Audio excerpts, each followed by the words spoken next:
પ્રેમાનંદ સ્વામી રચિત બોલ્યા શ્રી હરિ રે આ કીર્તનમાં પદમાં ગઈકાલે આપણે સાંભળો શબ્દ એનું શ્રવણ કર્યું. સદગુરુ પ્રેમાનંદ સ્વામી સાંભળો શબ્દથી ભગવાનની કથા સાંભળવાનો મહિમા કહે છે. આજે કીર્તન વિશે, આ કીર્તનના ઇતિહાસ વિશે અને સદગુરુ પ્રેમાનંદ સ્વામી વિશે આપણે સાંભળવાનું છે. સાંભળવું છે ને? પંક્તિમાં પીરસવા નીકળે તો પૂછે લેવું છે, પૂછી લેવું સારું. કીર્તન આપણા સંપ્રદાયમાં ખૂબ ગવાય છે અને કીર્તન પોતે એક ભક્તિ છે. મૂળ ધર્મમાં, અધ્યાત્મમાં કીર્તન નામની એક ભક્તિ છે. કોઈ બહુ તપ કરતા હોય, પંચાગ્નિ તાપતા હોય તો કદાચ એમ ન લાગે કે આ ભક્તિ કરે છે, પણ કીર્તન બોલતા હોય તો ચોક્કસ એવો અહેસાસ થાય કે અત્યારે એ ભગવાનની ભક્તિ કરે છે. રવિન્દ્રનાથ ટાગોર બહુ મોટા મહાકવિ થઈ ગયા. તેઓ ઘણીવાર કહેતા કે સાહિત્યના મુખ્ય બે ઉપકરણ છે, એક તો ચિત્ર અને બીજું સંગીત. આ બે દ્વારા સાહિત્ય વધારે રજૂ થાય છે. તેમાં પેલું ચિત્ર. ચિત્ર છે આકાર આપે અને સંગીત છે એ ગતિ આપે. હૃદયનો ભાવ હોય અને ચિત્ર આકાર આપે. ચિત્રકાર ચિત્ર દોરે તો એના હૃદયનો ભાવ બહાર આવે.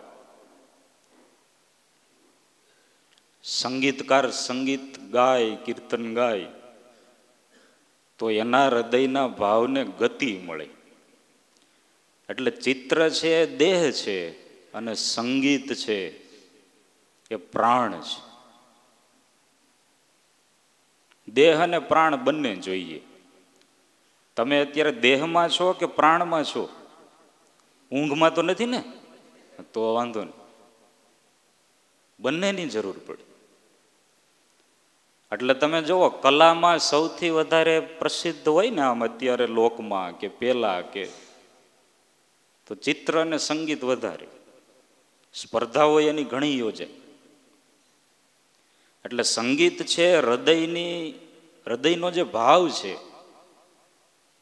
હૃદયની ઉર્મિઓ છે એને ગતિ આપે અને બહાર વાતાવરણમાં લઈ જાય અને વાતાવરણને પણ ફેરવી નાખે એવું સંગીત છે.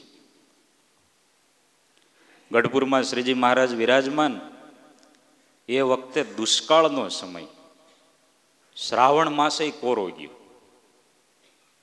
અને છતાંય એવો તડકો પડે અને આકાશ સાવ કોરું ધાકડ. ક્યાંય એવી નિશાની નહીં કે આમાં વરસાદ આવશે એમ. હવે સ્વયં શ્રીજી મહારાજ વિરાજમાન હોય અને આવા દુષ્કાળના દિવસો આવે, મહારાજ ઘેલા કાંઠે સભા કરીને વિરાજમાન હતા. પ્રેમાનંદ સ્વામી, મુક્તાનંદ સ્વામી, સંતો, હરિભક્તો, એમાં એક ખેડૂત આવ્યો. દુષ્કાળ પડે તો સૌથી પહેલી અસર ખેડૂતને થાય અને એને પહેલી અસર થાય પછી ધીમે ધીમે ધીમે ધીમે ધીમે બધી અસર થાય. કારણ કે ચોમાસામાં ત્યાં અનાજ ન પાકે તો પછી માર્કેટમાં જાય નહીં, માર્કેટમાં જાય નહીં તો કોઈના ઘરે આવે નહીં, ઘરે આવે નહીં તો થાળીમાં રોટલી આવે નહીં. આપણો ભારત દેશ ખેતી પ્રધાન, પણ ખેડૂતો માટે કાંઈ નહીં. ખેડૂતની વેલ્યુ શું? ભ્રષ્ટાચારને લઈને, પછી રાજકારણની નીતિઓને લઈને છેલ્લે અન્યાય થતો હોય તો ખેડૂતને થાય. એક ભાઈ ઇન્ટરવ્યુ દેવા ગયા, એટલે પ્રશ્ન પૂછ્યો કે સરકારી વિભાગમાં કેટલા ખાતા હોય? તો કે લગભગ બધા ખાતા જ હોય છે.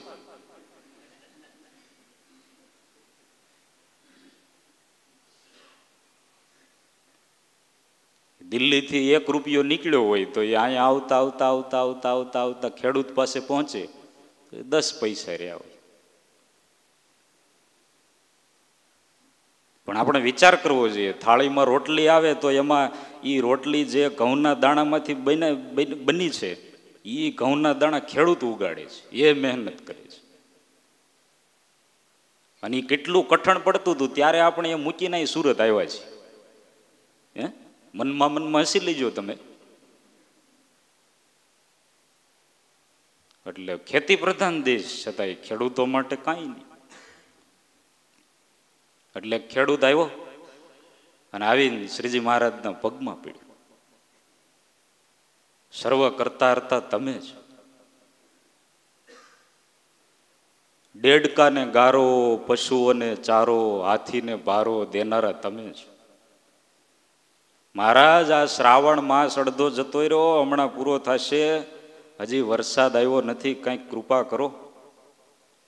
ઢોરા અને છોરા બેય ભૂખે મરે છે. શ્રીજી મહારાજ તો દયાળુ, દુખીઓ દેખી ન કમાય. મહારાજે પ્રેમાનંદ સ્વામી સામે જોયું. સ્વામી મલ્હાર રાગ ગાવને. પ્રેમાનંદ સ્વામીએ સારંગી લઈ અને મલ્હાર રાગ ઉપાડ્યો. બન બન બોલત મોર, બન બન બોલત મોર. મોર હકીકતમાં જ્યારે વરસાદ આવે ત્યારે જ બોલે, દુષ્કાળમાં તો બોલે જ નહીં. તો એ સ્વામીએ મલ્હાર રાગને એમાં શબ્દો આવા ઉપયોગ કર્યો, બન બન બોલત મોર. કીર્તન પૂરું થયું ને, હજી તો છેલ્લી કડી આવે ત્યારે ત્યાં તો આકાશમાં ઘટાટોપ વાદળા, કાળું ડિબાંગ આકાશ થયું અને થોડી વારમાં તો ધોધમાર વરસાદ પડ્યો. આ જો હૃદયની ગતિ, હૃદયનો ભાવ છે. પ્રેમાનંદ સ્વામી તો મહારાજને સંભાળીને કીર્તન બોલે છે. કીર્તનમાં વર્ણન ભગવાનનું જ છે. બન બન બોલત મોર, અને એ વનમાં પછી ભગવાન વિચરે છે, આવું કીર્તનમાં વર્ણન છે. એ હૃદયનો ભાવ છે. પણ એ સંગીતથી બહાર આવ્યો અને વાતાવરણમાં અસર કર્યું અને વરસાદ આવ્યો. એટલે હૃદયનો જે ભાવ છે એ સંગીત દ્વારા બહાર આવે છે અને ગતિ મળે છે અને વાતાવરણ સુધી પહોંચે છે. પણ એ મૂળ રાગમાં ગવાય તો. હવે રાગમાં જ વૈરાગ હોય એટલે કીર્તનના રાગમાં, આમ તો વૈરાગ ઓછો હોય. રાગમાં જ વૈરાગ હોય અને રાગમાં જ ગવાય નહીં તો એની કાંઈ અસર ન થાય. આ બની ગયેલો પ્રસંગ છે. નામ ઠામું નહીં દઉં કારણ કે આપણે હજી કથા કરવાની છે. 2-3 વર્ષ પહેલા નવરાત્રિ ઉપર આપણા સ્વામિનારાયણ સંપ્રદાયમાં સાંજના સમયે એક જગ્યાએ રાસ કીર્તન ગરબાનો કાર્યક્રમ હતો અને એમાં કલાકારે આપણા સ્વામિનારાયણ સંપ્રદાયનું જ કીર્તન ઉપાડ્યું. જાવા નહીં દઉં સાંજે ધર્મકુમાર કીર્તન છે ને, જાવા નહીં દઉં સાંજે ધર્મકુમાર, જાવા નહીં દઉં સાંજે નંદકુમાર. એ કીર્તન ઉપાડ્યું. હજી તો સાંજ પડે એ પેલા શ્રોતાઓએ કીધું અમને જવા દો. ભલે નંદકુમારને ન જવા દો કઈ નહીં, પણ અમને જવા દો. કારણ કે મૂળ રાગ ઢબમાં હોય નહીં તો એ સાંભળવા વાળા નહીં ગમે નહીં, તો પછી વાતાવરણને તો કેમ અસર કરે. એટલે સંગીત છે એ હૃદયના ભાવને ગતિ આપે છે. શ્રીજી મહારાજને કીર્તન બહુ પ્રિય હતા. આપણે વચનામૃત કેટલા છે એટલે કેટલા પુસ્તક છે એમ નહીં, 262 વચનામૃત છે. 262 વચનામૃતમાંથી 38 વચનામૃતમાં તમે જોવો વાંચો તો વર્ણન આવે છે કે સંતો કીર્તન ગાતા હતા. પરમહંસો મૃદંગ સારંગી સરોદા આ બધું લઈ અને કીર્તન ગાતા હતા. 38 વચનામૃતોમાં આવું વર્ણન આવે છે. અને અમુક વચનામૃતમાં તો સ્પેશિયલ લખ્યું છે કે આ રાગનું કીર્તન ગાતા હતા. ગઢડા મધ્યનું ચોથું વચનામૃત છે. ફાટેલ લંગોટી ને તૂટેલ તુંબડી, એમાં શરૂઆતમાં વર્ણન આવે છે. હવે આ વચનામૃત છે શ્રાવણ સુદ પાંચમનું છે. શ્રાવણ મહિનામાં વરસાદનો સમય હોય. સંતો મલ્હાર રાગના કીર્તન ગાતા હતા. એટલે કથા થાય તો એ પેલા કીર્તન ગવાય. શ્રીજી મહારાજે આ પ્રણાલિકા આપી. બાકી એ પેલા તમે જુઓ ક્યાંય એવું હોય નહીં. હા, હવે બધી સંકીર્તન થતું હોય છે ને પછી કથાઓ થતી છે, પણ શ્રીજી મહારાજે કીર્તનને વચ્ચે ઉમેરી અને આખી નવી પ્રણાલિકા આપી. પેલા કીર્તન બોલાય પછી કથા થાય. શ્રીજી મહારાજને કીર્તનો બહુ પ્રિય હતા. એક વચનામૃત છે સંમત 1878 ને માક્ષર વદ 14નો દિવસ. વચનામૃત છે ગઢડા મધ્યનું 19મું. શુષ્ક વેદાંતિના ગ્રંથ સાંભળીને ઉદાસ થયા. તો એ શુષ્ક વેદાંતિનો ગ્રંથ ભગવાનને નિરાકાર માને એ શાસ્ત્ર વંચાણું અને શ્રીજી મહારાજ ઉદાસ થઈ ગયા. માથે જે ફેંટો બાંધ્યો તો એ શિથિલ થઈ ગયો. અને લખ્યું છે કે 1 ઘડી કે 2 ઘડી સુધી આંખોમાંથી અશ્રુ વહેવા લાગ્યા. એટલે લગભગ અડધો પોણો કલાક સુધી આંખોમાંથી અશ્રુઓ ગયા. અને પછી શ્રીજી મહારાજ બોલ્યા કે આજે રાત્રે અમે સ્વપ્નમાં ભગવાનના ધામમાં ગયેલા. ત્યાં ભગવાનના અનંત પાર્ષદો જોયા અને એ કીર્તન ગાતા હતા. એ કીર્તન પણ મુક્તાનંદ સ્વામી અને બ્રહ્માનંદ સ્વામીના હતા. અને એવા કીર્તન ગાતા હતા અને ગાંડા થઈને જેમ કેફે કરીને ડોલતા હોય એમ ડોલતા જતા હતા. તો અમે પણ એની ભેગા ડોલવા માંડ્યા. તમે વિચાર કરો, સ્વપ્નમાં એ કીર્તનમાં ડોલે છે. આવડા મોટા ભગવાન. ઊંઘ આવે તો ઘણા ડોલતા હોય, વગર ડોલે ઊંઘ કરી લેતા હોય, પણ આ તો સ્વપ્નમાં, સ્વપ્ન અવસ્થા. એમાંય ત્યાં શેખ જઈ અને કીર્તન સાંભળીને ડોલે છે. અને પરિસ્થિતિ કેવી છે, પોતાને બહુ દુઃખ થયું છે કે આવા શુષ્ક વેદાંતિના ગ્રંથ ભગવાનને નિરાકાર માને એકદમ ઉદાસ થઈ ગયા છે. ત્યારે કીર્તનની મસ્તાની એને યાદ આવે છે. એટલા એમને કીર્તનો પ્રિય હતા. લોયાનું 14મું વચનામૃત છે રુચિનું. શ્રીજી મહારાજને કઈ કઈ રુચિ છે એની બધી વાત છે. રુચિ તો હોય જ બધાને અલગ અલગ. કોઈને બટેટા વડા ભાવતા હોય, કોઈને વડા બટેટા ભાવતા હોય, કોઈને પાઉં વડા, કોઈને વડા પાઉં, પણ ફેર ઘણો પડી જાય.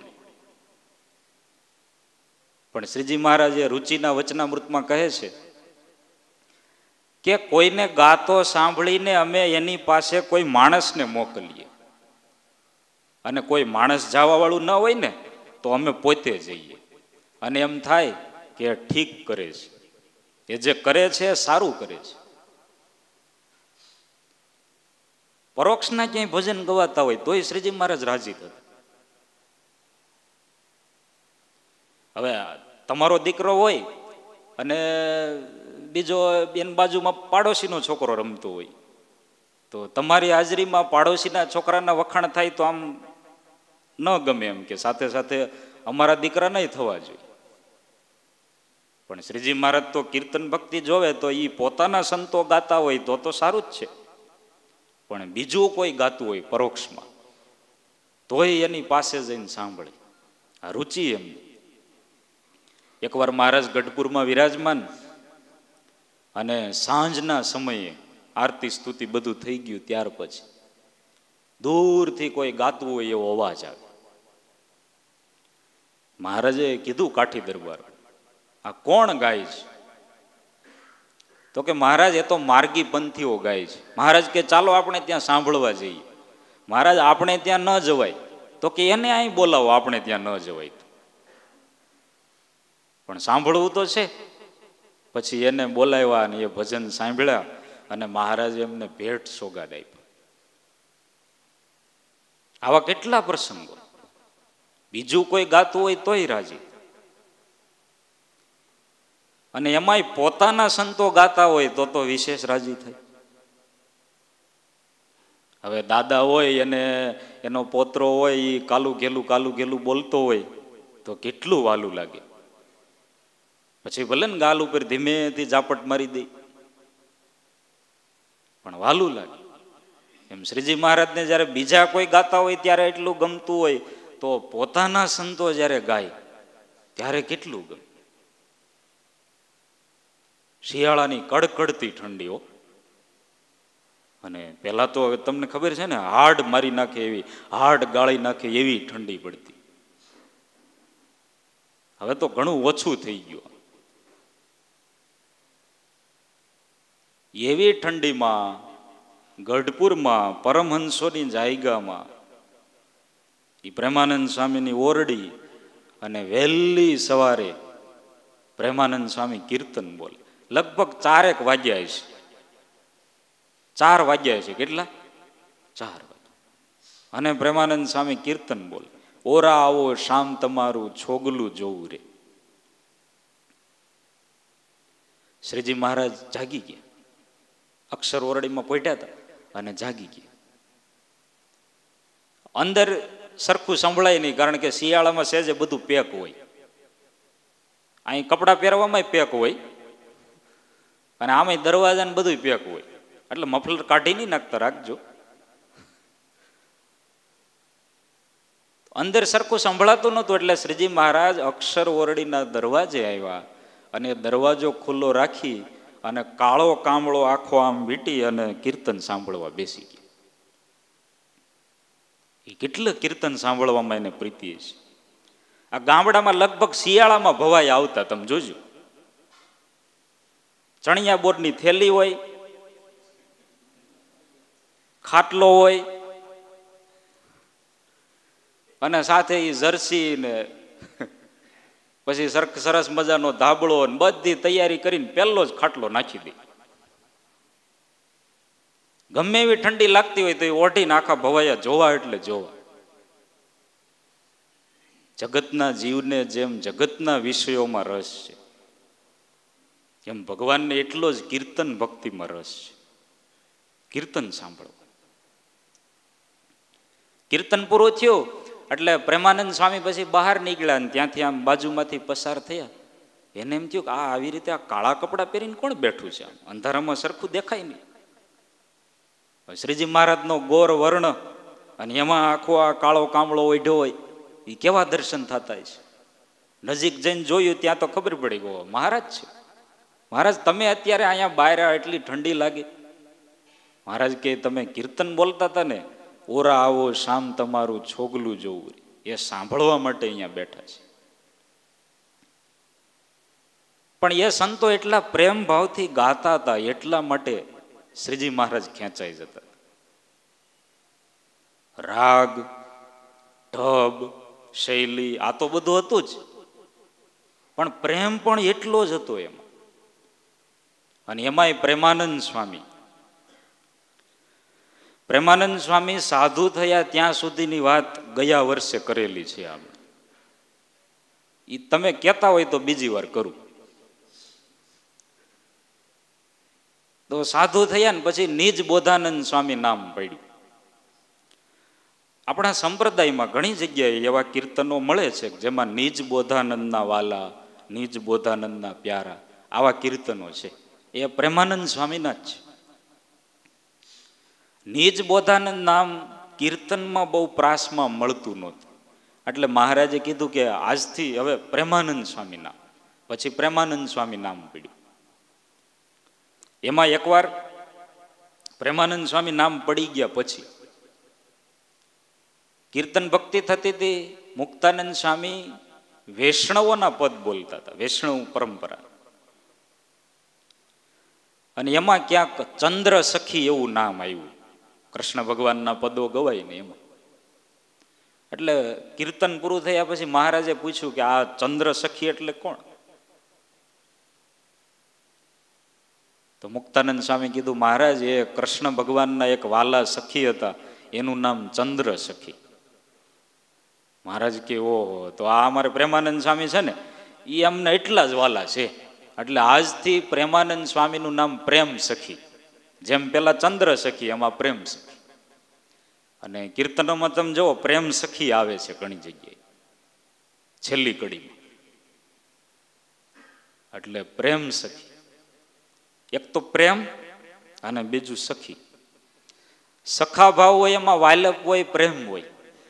અને શ્રીજી મહારાજ વિશે પ્રેમાનંદ સ્વામીને ખૂબ પ્રેમ હતો. પ્રેમાનંદ સ્વામીના કીર્તનો જુઓ તમે. શોભા શી કહું રે રૂડી, ચિંતવન કરતા જાય ચિત બુડી. આ કીર્તન છે ને 6 પદનું કીર્તન છે અને ઉદરથી ચરણ સુધીનું વર્ણન છે. ઉપર ગયા જ નથી. વિચાર કરો, 6 પદમાં ઉદરથી ચરણ સુધી, પછી ઉદરથી શિખાનું રહી ગયું. આમાં એટલા ડૂબી ગયા તો પ્રેમાનંદ સ્વામીને થયું કે હવે બહુ વિસ્તાર થઈ જશે તો 6 પદ જ બનાવ્યા. હજી જો ઉદરથી આમ ઉપર જાય શિખા સુધી તો બીજા 6 પદ બને. કેટલો પ્રેમ છે. અને એ કીર્તન તમે બોલો તો શ્રીજી મહારાજ તમને આમ દેખાય. શ્રીજી મહારાજના અંગ ઉપાંગ તિલ ચિહ્ન, દાંતમાં ચિહ્ન હોય તિલ હોય તો એ ગણી લીધો હોય. આ શોભા સી કહું રે એમાં ઉપવીત ની હોતે કડી છે. ઉપવીત એટલે જનોય નહીં લઈ લીધી છે. કીર્તન બોલો તો આમ દેખાય. અને નહીતર અમુક અમુક ભજન તો એવા હોય કે આપણને કઈ દેખાય જ નહીં એમાં. હા, ખ્યાલ જ ના આવે. ઘણી વાર તો વાત એવી થતી હોય કે એ વાત શું થાય છે એ જ સમજાય. કોણ બનેગા કરોડપતિમાં છેલ્લો પ્રશ્ન પૂછાણો. આપણા ગુજરાતી જ બેઠા હતા સામે. છેલ્લો પ્રશ્ન, કઈ એવી વસ્તુ છે કે જે સંભળાય છે પણ દેખાતી નથી? આને ડાયરેક્ટ જવાબ આપ્યો કે નેતાનું પ્રવચન. એ સંભળાય છે પણ એમાં કાંઈ દેખાતું નથી અને એ કરોડપતિ થઈ ગયા. વિધાઉટ ઓપ્શન હો. સંભળાય કે આ મળશે પણ કાંઈ દેખાય નહીં. પણ આ કીર્તનો જો તમે ગુણાતીતાનંદ સાહેબની વાતો વાંચો, વચનામૃત વાંચો, તમે વાંચશો, સાંભળશો, બોલશો એ સામે તમને દેખાશે.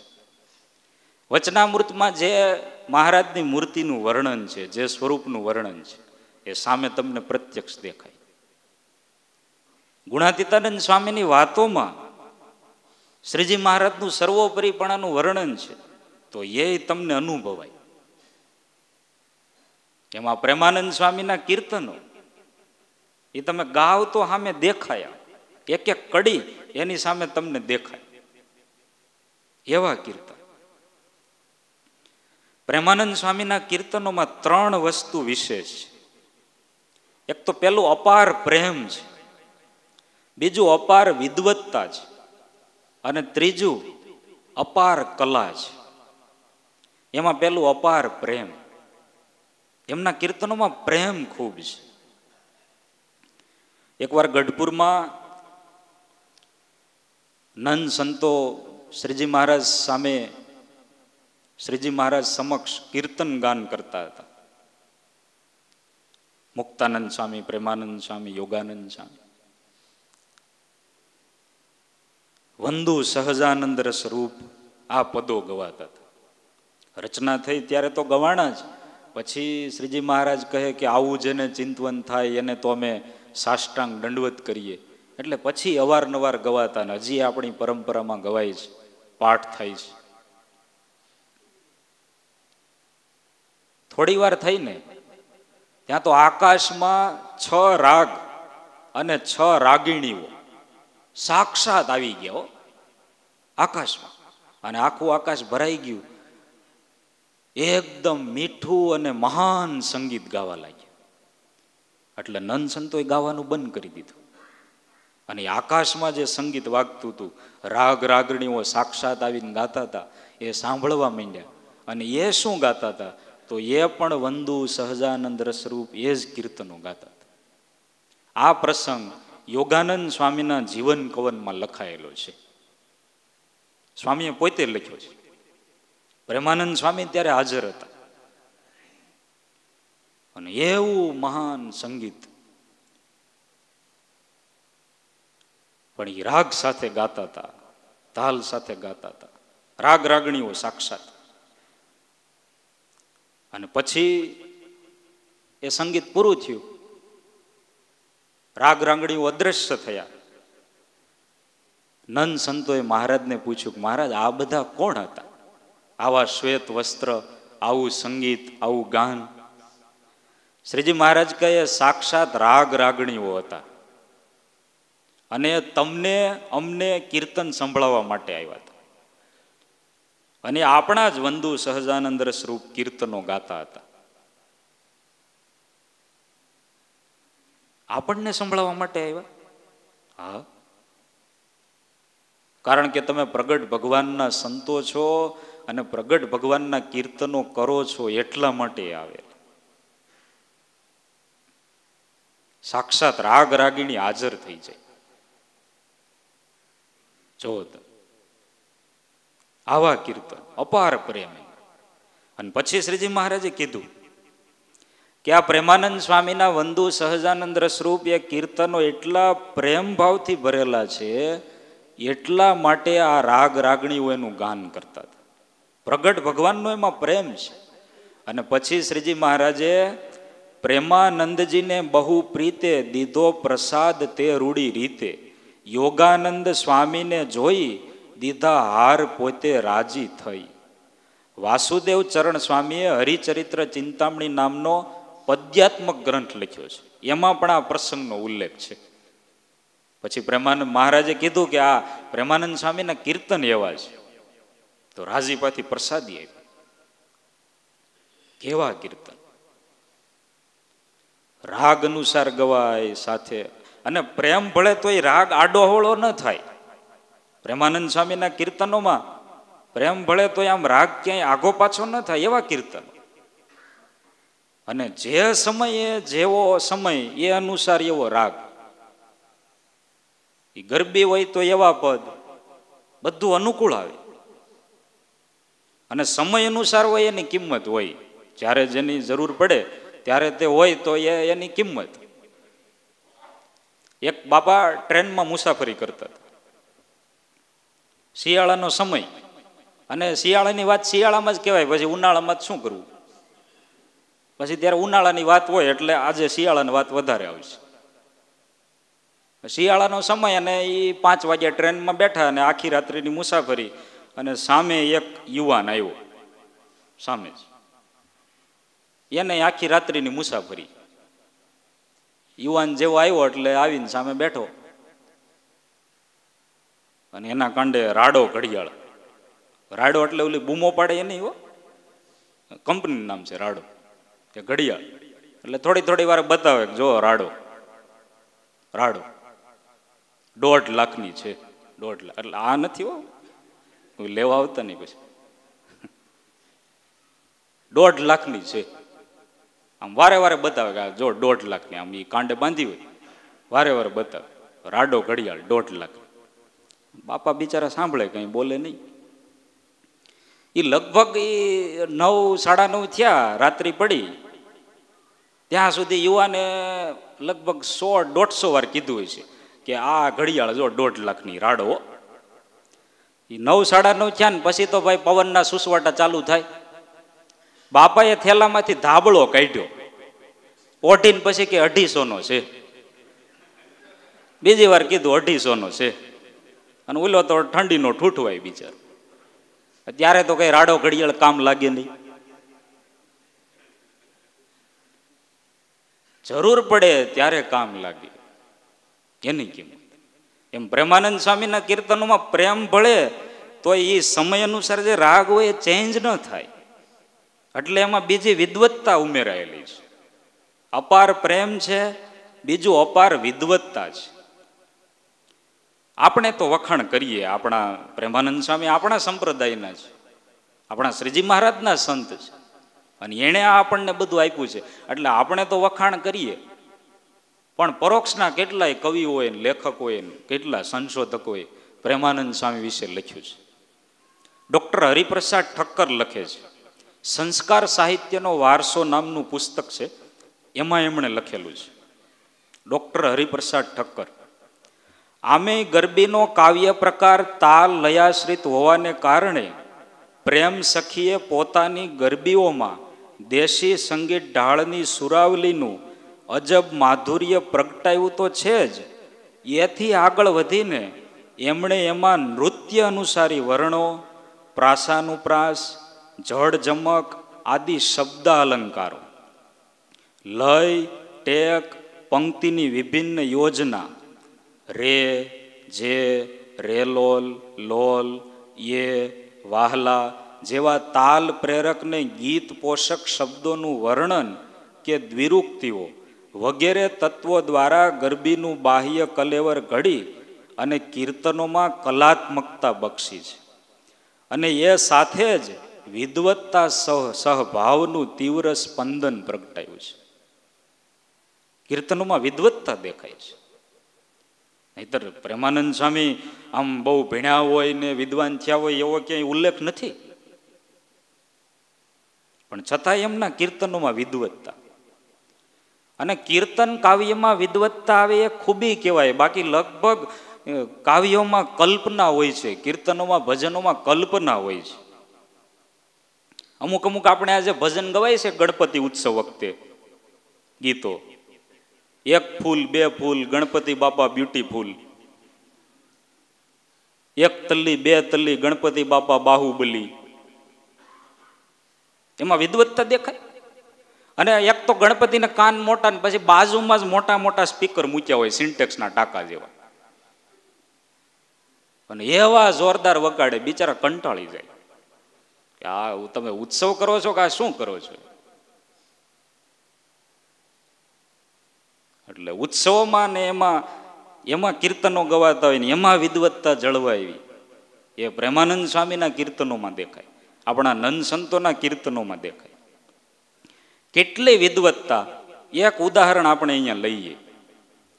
એકવાર પ્રેમાનંદ સ્વામીએ પંચ ભાષાનું કીર્તન બનાવ્યું. પંચકુટિયું શાક તો કોઈ ખાધું હશે આમાં, પણ આ તો પંચ ભાષાનું કીર્તન. એક જ કીર્તનમાં 5 ભાષા આવે એવું કીર્તન બનાવ્યું. હવે બધાને ખબર પડી, અને એમાં પછી કાઠીની ભાષા લીધી હતી, એટલે કાઠી દરબારોને પહેલા ખબર પડી ગઈ. એટલે એમાં સુરા ખાચરે જઈને મહારાજને કીધું, મહારાજ પ્રેમાનંદ સ્વામીએ અમારી ભાષાનો કીર્તનમાં ઉલ્લેખ કર્યો છે અને 5 ભાષાનું એક કીર્તન બનાવ્યું છે. મહારાજ કે તો એમને બોલાવો, આપણે સાંભળીએ.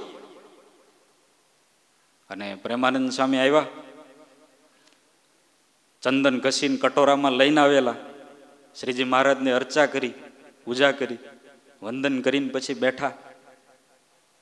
નાજા જોગિયાને કીધું, સારંગી લઈ આવ્યા. અને પ્રેમાનંદ સ્વામીએ 5 ભાષાનું કીર્તન એની શરૂઆત કરી. પહેલી ભાષા હિન્દી ભાષા, કારણ કે માતૃભાષાથી શરૂઆત થાય. પહેલી કડીમાં હિન્દી ભાષા. મોહન બેન બજાઈ ગ્રહત જીવન આઈ, ગીરધર બંસી સુની કાની, તનકી સુદ બુધ સબ વિસરાની. આ હિન્દી ભાષા, માતૃભાષામાં પહેલી કડી બનાવી. પછી બીજી કડી બનાવી ગુજરાતી ભાષામાં, કારણ કે આપણી મૂળ ગુજરાતી ભાષા, એમાં બીજી કડી બનાવી. બેન મારા મા બાપે મુને વારી, કે છે તું ક્યાં જાય છે કુંવારી, વન તેડી તર છોડ્યા મુરારી, શી વલે અમારી અમારી મોહન બેન બજાઈ. તોય બસ પહેલી કડી પાછળ મળે જ, તમે જો ક્યાંય આમ અપસેટિંગ ન લાગે. બીજી ગુજરાતી ભાષા, મહારાજ કે ઓહો તમે તો પહેલી કડી હિન્દીમાં બનાવી, બીજી ગુજરાતીમાં, મૂળ આ ગુજરાતી ભાષા. મહારાજ બહુ રાજી થયા, વાહ વાહ વાહ વાહ, તમે તો કયો વાહ વાહ. હા એમ મહારાજ રાજી થયા. બીજી કડી ગુજરાતી ભાષા, અને ગુજરાતી ભાષા આપણી મૂળ છે, એને સાચવવી જોઈએ.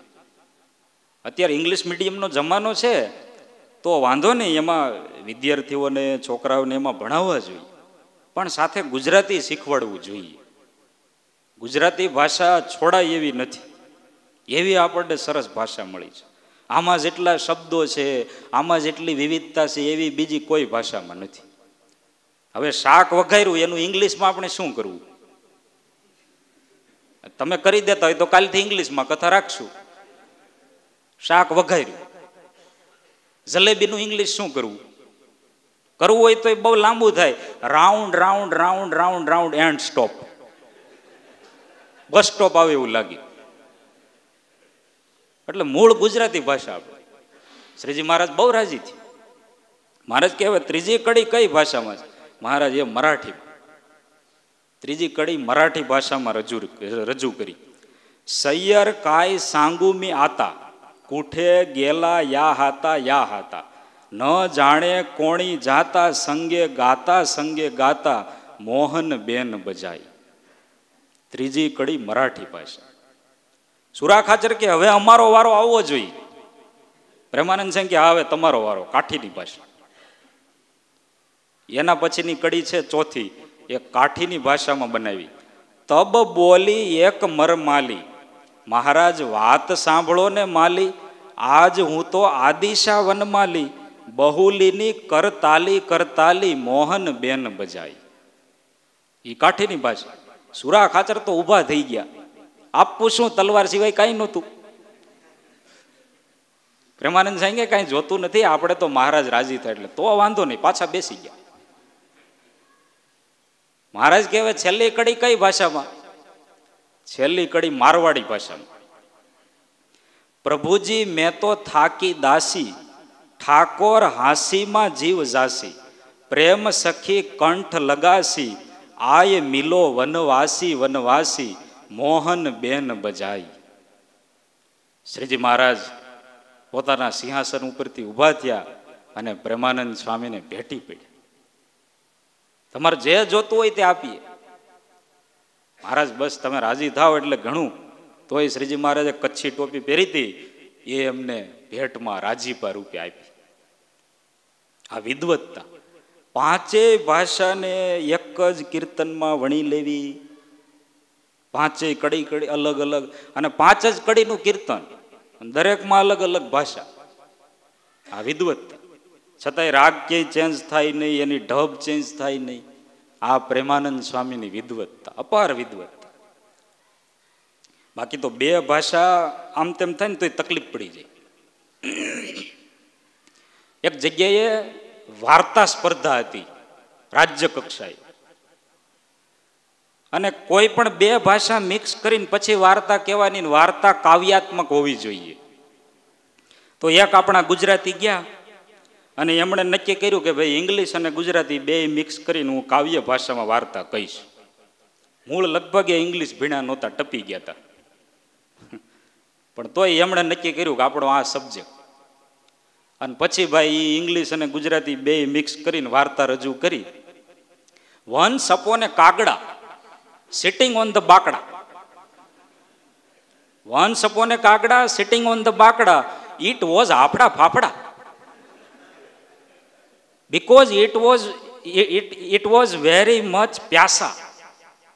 Once upon a kagda sitting on the bakda, it was afda fafda because it was very much pyasa. It shows the matka. It takes પાણકાસ પાણકાસ પાણકાસ. એટલે પથરા બાજુમાં પડ્યા હતા એ લીધા. It puts પાણકાસ in the મટકાસ. ધ્યાન લીટર વોટર ગટકાસ. ધ્યાન આકાશમાં ઉડકાસ ઉડકાસ ઉડકાસ. બે મિક્સ કર્યું. લગભગ 0 માર્ક્સ આવ્યા સ્પર્ધામાં. એટલે બે મિક્સ કરીને પછી બધું જાળવી રાખવું કઠણ હોય છે. પણ પ્રેમાનંદ સ્વામીની વિદવત્તા જો, અલગ અલગ ભાષા લીધી અને પાંચેય ભાષાને એક એક કડીમાં ગૂંથી અને કીર્તન બનાવી. આ એમની વિદવત્તા. અપાર પ્રેમ, અપાર વિદવત્તા, અને ત્રીજું અપાર કલા. માત્ર કીર્તન નહોતું, સાથે કલા હતી. સંગીત હતું, નૃત્ય હતું, એને કલા કહેવાય. બધું ભેગું થાય. સંવત 1872 શ્રીજી મહારાજ ધરમપુરના કુશળ કુંવરબાઈને ત્યાં પધાર્યા. અને એ એવા ભક્ત, સ્વામિનારાયણ સંપ્રદાયની આ વિશેષતા કે આવા મોટા રજવાડાના રાણીઓ એ શ્રીજી મહારાજને સમર્પિત થઈ અને આજીવન ભજન કર્યું. ગુણાતીતાનંદ સ્વામી એમની વાતોમાં લખ્યું છે કે પૂર્વે તો એકાદ સ્ત્રી ભક્ત થયા હોય, એ સબરી હોય, મીરા હોય, પણ આજે જો તમે આ સ્વામિનારાયણ સંપ્રદાયનું સર્વોપરીપણું કહેવાય. એ કુશળ કુંવરબાઈને ત્યાં પધાર્યા અને એમના રાજ ગવૈયાઓ એમણે રાત્રે સંગીત રજૂ કર્યું. સંગીત પૂરું થયું એટલે મહારાજે કીધું કે આજે તમે સંગીત રજૂ કર્યું, કાલે અમારા સંતો સંગીત રજૂ કરશે. અને બીજે દિવસે રાત્રે મહારાજે પ્રેમાનંદ સ્વામીને કહ્યું કે તમે સંગીતની કલા રજૂ કરો. એટલે પ્રેમાનંદ સ્વામી ઊભા થયા અને કુમકુમની ઢગલી કરી. પોતે વગાડતા જાય, ગાતા જાય, નાચતા જાય અને કુમકુમની ઢગલી એમાંથી પગના અંગૂઠાથી ઉચ્ચે શ્રવા અશ્વ ચિતરી દીધો. એ રાજમહેલની સફેદ ફરસ હતી એના ઉપર ઉચ્ચે શ્રવા અશ્વ ચિતરી દીધો. એટલે પેલા રાજ ગવૈયાઓ તો બધા જોઈ રહ્યા, આમાં ઉચ્ચે શ્રવા અશ્વ આવી રીતે આમ આમ આમ આમ આમ પગથી આવી રીતે આમ અંગૂઠાથી, અને એ નાચતા નાચતા દોરી દીધો. આમ આંખો ચોળવા માંડ્યા. એને ચોળી હોય એટલી વાર તો મારે ચોળવી પડે આમ, કારણ કે આશ્ચર્ય થયું એને આમ કે આપણે તો પેન્સિલથી કે પેનથી કે હાથથી દોરીએ અને ઘોડો દોરવા જતા હોય તો એ ગધેડો થઈ જાય, અને આણે આ પગના અંગૂઠાથી ગાતા વગાડતા નાચતા નાચતા ઉચ્ચે શ્રવા અશ્વ દોરી દીધું. તાળીઓ પડી ગઈ. આપણે પાડવી જોઈએ.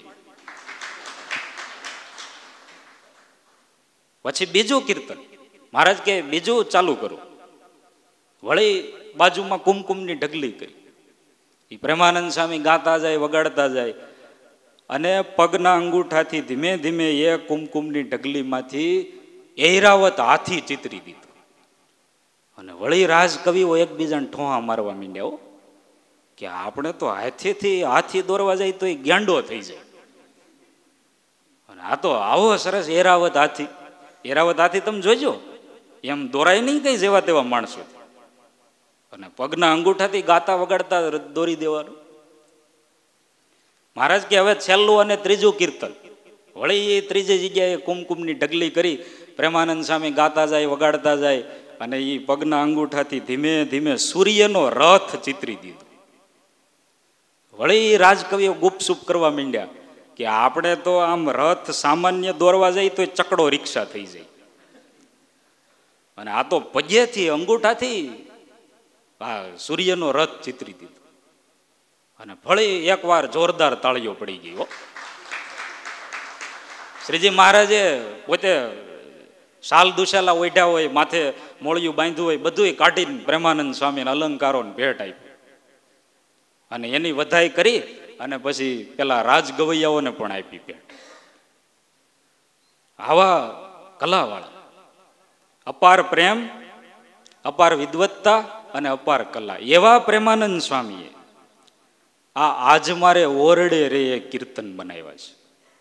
પ્રેમાનંદ સ્વામીના નહીં નહીં ને તો 14,000 જેટલા કીર્તનો સંગ્રહિત છે સંપ્રદાય. અને ચાતુર્માસમાં એકવાર પ્રેમાનંદ સ્વામીએ નિયમ લીધેલું, દરરોજ નવા 8 કીર્તન બનાવીને મહારાજને સંભળાવવા. એ પ્રેમાનંદ સ્વામીએ આજ મારે ઓરડે કીર્તનની રચના કરી છે. આજ મારે ઓરડે કીર્તન અમર છે, પ્રસિદ્ધ છે. બીજું કંઠસ્થ થાય છે. આ બેયની કથા મળતી આવે છે.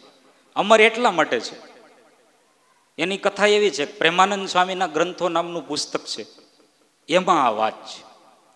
એકવાર મહારાજ સભા કરીને વિરાજમાન હતા અને જીવુબાન લાડુબાએ મહારાજને પૂછ્યું, મહારાજ તમે અક્ષરધામમાંથી અહીંયા પધાર્યા તો એ તમારું ધામ કેવું છે, તમારી મૂર્તિ કેવી છે, તમારા મુક્તો કેવા છે? અને મહારાજે એ પ્રશ્નનો જવાબ આપ્યો.